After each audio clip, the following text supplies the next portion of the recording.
Welcome to the deep dive. Today we're getting into something huge. That moment you get promoted to manager. It sounds great, right? But often, for star performers, it's less a step up and more like hitting a wall, an identity crisis almost. It really is. It's arguably one of the toughest transitions in a career.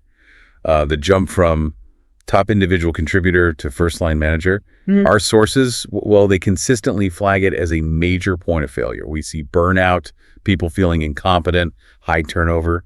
It's messy. So our mission today is to figure out why. Why is this shift, this transformation, so incredibly difficult? Well, that's great. Let's get into it. Okay, so let's start with expectations. When these high flyers first get the nod, what are they thinking the job is all about? Well, mostly it seems they're drawn by, the idea of authority, power, control, finally being able to call the shots. Fixing all the things they complained about when they were doing the work themselves? Precisely. They often think, okay, I was great at sales or coding or whatever, so they assume the manager job is maybe like 80% just leading that specific function based on their expertise. So they see it as basically being the super doer, just with a team now. Kind of, yeah. But then comes the shock. The reality... Which is? Complicated. Hectic, really fragmented. The research calls it a boundary-spanning position. Okay, boundary spanning. What does that actually feel like day to day? It means you're constantly juggling. Demands from your boss, needs from your team below, dealing with peers across departments, maybe even clients.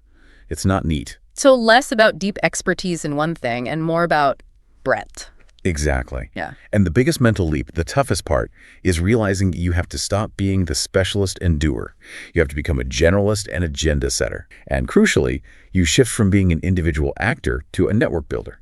Your job is now getting work done through other people. That's the core of it, isn't it? That discontinuity. You got promoted for being brilliant on your own. Right. And suddenly your success is totally dependent on the people reporting to you. There's that quote from one manager, feeling like a car cylinder.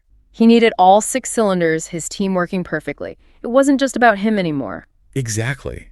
That feeling of interdependence is a huge shock.